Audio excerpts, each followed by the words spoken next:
It is good to be back here among you on this Sunday. Doc and I acknowledged a few weeks ago that we would basically wave at each other as we came back into town, and Doc and Melissa went out of town.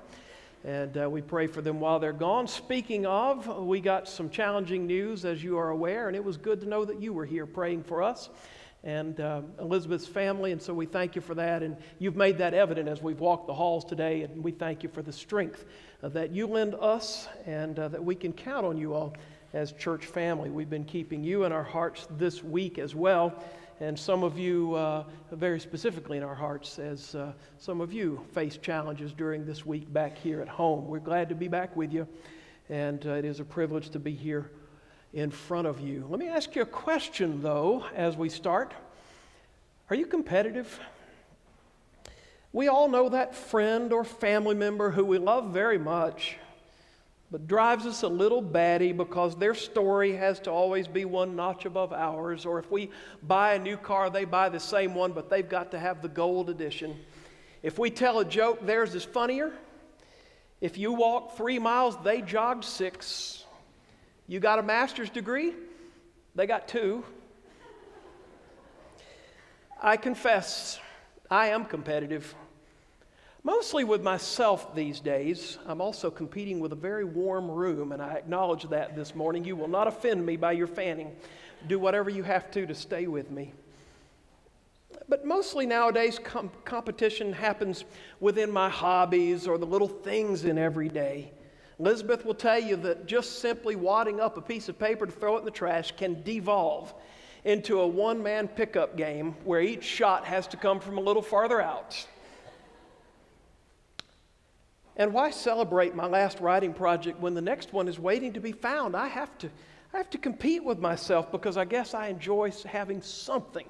It's got a little edge to it, a little energy to it. As a group of us planned our 30th high school reunion, we met several times a few years ago. That reunion has come and gone, but an old friend asked me, he said, that time, I think I've told you about this, that time you hit me in the neck with a fastball, I got to ask you, was that on purpose?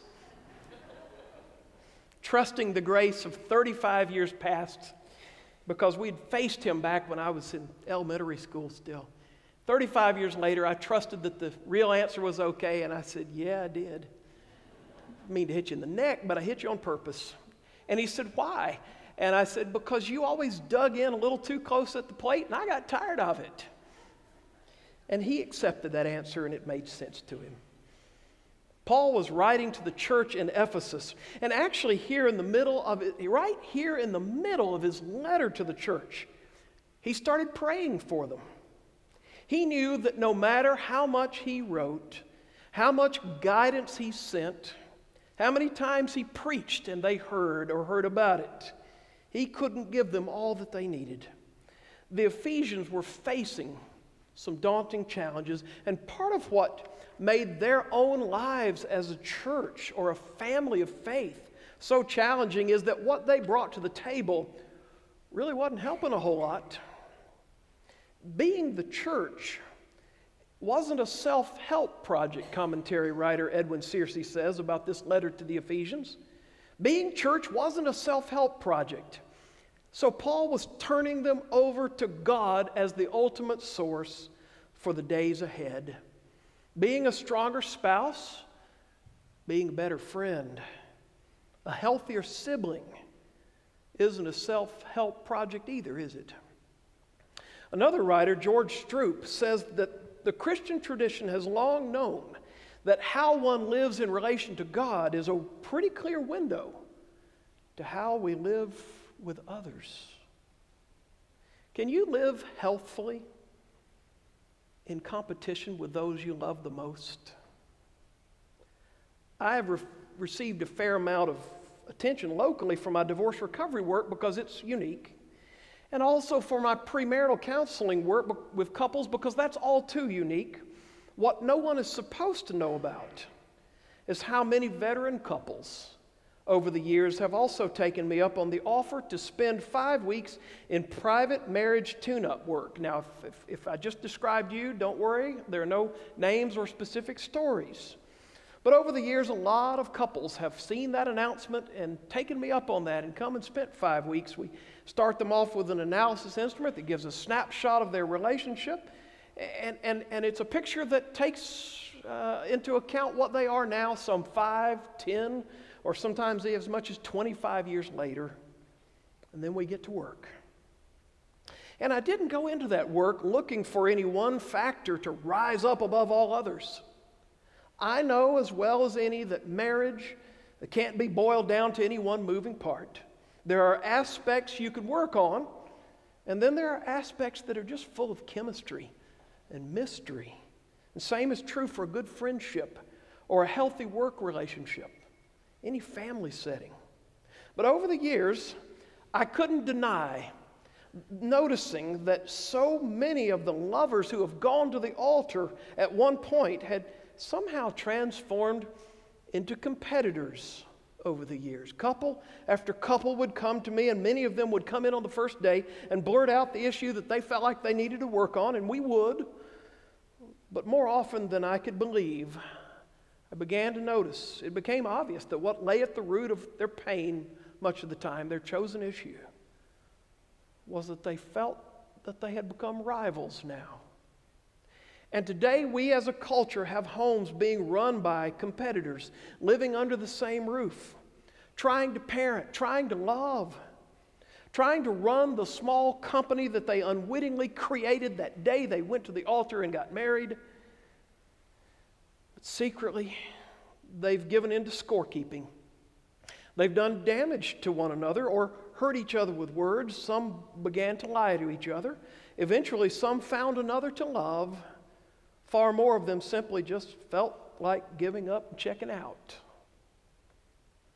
It's not a whole lot different from the dynamic Paul was discovering in some of the early churches like Ephesus.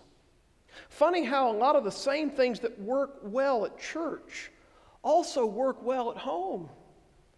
And the things that do damage at church or at work also do damage at home. Commentary writer and professor, friend of our congregation because he just taught here a few weeks ago, Thomas Slater, says this about the Ephesians in his commentary.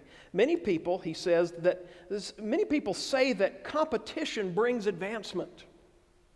Rarely do people who love others and wish the best for others say this, though. The statement gives some people the license to ignore the feelings and the talents of others and just do what they want. That was his assessment of what was going on at Ephesus, as Paul wrote. So let me ask you, do you believe the fad little statement that's been with us as a culture for decades? I've mentioned it to you before. True love means never having to say you're sorry. Sounded nice in a movie. Looks nice on a bumper sticker. People who do this, though, I've noticed, rarely ever say anything loving, do they? Or as one Christian comedian said, I've learned, he says, when someone tells you they want to say something to you in love, you should duck first. And then reply, go ahead and say what you were going to say, and I'll let you know later if it was loving. There's a movie that I don't think of as being all that old, but I've noticed it started playing on the classic channels now. Billy Crystal, Jack Palance, and a host of others starred in City Slickers. A bunch of restless guys from white-collar jobs in urban settings decide they need a man's trip. They aren't happy at work, they aren't happy at home, so they chose a dude ranch out west, even though none of them came from a background like that. And in these movies, the gruff old trail hand Curly took them in and tried to show them how to ride horses and live on the trail. And time after time, he keeps telling them that there is a need to discover life's one thing. And he'd hold up a gloved hand and a finger pointing in the air. And they finally, later in the movie, begged Curly, please tell us what that one thing is. And so they're riding along, and later Curly asks the guys, do you know what the secret of life is yet? Have you found it? And he holds up one finger again. This, he says. And Billy Crystal's character, Mitch, says, one finger? Curly says, one thing. Just one thing, you stick to that, and the rest don't mean anything. But what is the one thing, they asked? And Curly smiles and says, that you have to find for yourself. Well, keep in mind that I told you that I couldn't possibly boil a healthy marriage or a mature friendship or a healthy church or a successful way to relate to your parents or your siblings down to just one thing. There's no way we'll ever be able to boil everything down to one relational factor. But if you forced me to point out a single relational principle that drives, I think, so many of the other moving parts, some of these married couples have convinced me. In healthy, fair, and equal relationships, we have to want good outcomes for the other person just as much as we want them for ourselves. And I think Paul is getting at that for the church and for other relationships that matter in our lives, just as Christ before him said the same thing, love others as you love yourself. I've become convinced that this one thing for relationships could be that when you genuinely want as much good for your spouse as you want for yourself, you'll do things in that relationship differently. When you want as much good for the person you share any relationship that matters with, a friendship, a cubicle at work, a committee at the church, when you want as much for them as you do for yourself, you'll share your resources differently. It'll pain you to lie to them. You make decisions with them in mind just as much as you are yourself. You don't push them around, and you don't make selfish decisions nearly as often. And if you're at work and care about the company or your boss or the community like this, you'll do an honest day's work. You'll do good work. At home, lovers haven't lost these capacities. But competitors wonder if they'll ever regain the magic again. Problem is, I realize all this is tricky.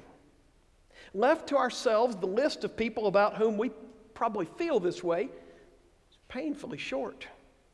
This is a high standard to aim for. And that's why the good news of our text is we're not left to ourselves. The writer Anne Lamott tells of her profound experience of Christ indwelling in her. She tells the story a little colorfully, but she was essentially unmarried and pregnant and decided to have an abortion. She coped with the emotional pain in her usual way by indulging in substances. And one night when she couldn't rest, it was a night where she became aware of someone in the room with her. She writes, the feeling was so strong that I actually turned on the light to make sure that no one was there, and of course there wasn't. But after a while in the dark again, I knew beyond any doubt that it was Jesus. What she felt was appalled. No one in her immediate life was a Christian, it seemed. They were all like the Ephesians, sophisticated and in need of no one but themselves. She began going to a funky little church on Sundays occasionally. And the next Sunday after this encounter, she went back yet again, and she could not escape the feelings. It was as if the people around her were singing in between the notes, she says, weeping and joyful at the same time. And she says, I felt like their voices or something was rocking me in its bosom, holding me like a scared kid. And I opened up to that feeling, and it washed over me. And when she got back to her houseboat, she opened the door and hung her head and said aloud to the only person there beside herself, Jesus, I quit. You can come in. And in the fellowship and company of that church, Lamott had found a microcosm of the larger picture of our faith, of what our faith proclaims. She had found people who care about others around them as much as they cared for themselves. People who ultimately helped to usher her into the fellowship with Jesus Christ. And when God helps us to discover that one thing, our lives become better. Our marriages have a fighting chance to become healthy. Our friendships become more genuine. Our family lives have one more person giving the system a chance to be better. Our churches have one more person who can model the kingdom of God instead of hate or dysfunction. At the beach this past week, Elizabeth almost stepped on something tiny. She picked it up and upon looking at it realized it was one piece from the board game Battleship. So we began looking through the cabinet. She wanted to return the piece to its box. And she pulled it out. There it was, Battleship. And I said to her, I've never played Battleship. Well, at my age, she looked at me like I was from Pluto. And she kept the box out. And we agreed that we were going to play Battleship. And we did. She took the directions out, reacquainted herself with the game. We got all set up. She explained to me what little I needed to know to begin to play. And we started taking turns, calling out numbers, letters and numbers. And I began to get into it like I always do. And eventually, I called out a letter and a number combination, and she said, "You sunk my cruiser." And I smiled. And eventually she sunk one or two of mine, and I sunk her submarine, and eventually we hit each other's cruisers, and the game was on. I won one. We played a second one. She ended up winning that one, but what I began to pick up on was something I hadn't expected, because I grew up with a lot of guys when we were playing things like that, and Elizabeth would hit one of mine, and I'd say, "You sunk my Battleship," and she said, "I'm sorry." And I thought to myself, there's no sorry in Battleship. The longer we played, she would apologize when she sunk one of my ships, and eventually I heard myself say, "I'm sorry," when she told me I'd just sunk one of hers. And it totally reminded me that there was a bigger picture to what we were doing, and that at the root of it, it was two human beings enjoying each other's company in a really relaxed setting. Our scripture today picked up right in the middle of a thought. I hope verbally you heard that, and it may have puzzled you. Verse 14 started off like this: "For this reason," now we should wonder what the reason was, and you'll have to look back in order to discover that. "For this reason, I bow my knees before the Father, from whom every family in heaven and on earth takes its name. And I pray that according to the riches of his glory," Paul says there, "he may grant that you may be strengthened in your innermost being with power through his Spirit, and that Christ may dwell in your hearts through faith, as you are being rooted and grounded in love." And in the verses before this, just before today's text, Paul has revisited the prologue from Ephesians 1, and he says that he's thankful, essentially, that this family is big enough to include all who want to be a part of it. But the want to be a part of it includes loving and living as Christ did. Paul prays that they will be strengthened in their inmost being, that is, from the inside out. Or as Eugene Peterson put it in his Message paraphrase, that Christ will live in you as you open the door and invite him in. Among the challenges the Ephesians had was that they were, as one writer described them, worldly, sophisticated, and you've heard it before, in no need of anyone other than themselves. There isn't a relationship that is important to us that we can live in by those terms. Important relationships need more of a commitment from us than that. When we take our families, our friendships, our faith community, our close relationships seriously enough, we are called to love as Christ did. And when we do, the things we care the most about are more able to be their healthiest. The standard is nearly impossible, right? Love as Christ did. But I think one of those God-sized dreams in life that we've been talking about lately on a personal level is believing that God is able to help us to be more than we can be on our own Don't think you can live and love as Christ did? Really? Husbands and wives, brothers and sisters, friends, employees, and employers, God believes you're capable of more than you think. And God waits for you to ask for the help, church, to be just that. We're going to join our voices and sing in response. If you've been with us for a while and have decided that you wanted to join your life to the church, Doc is not here, but I'm going to be waiting down front. Otherwise, any of us may have a response we want to make right where we are. We'll join our voices and stand as we sing hymn number 361, My Jesus, I Love Thee.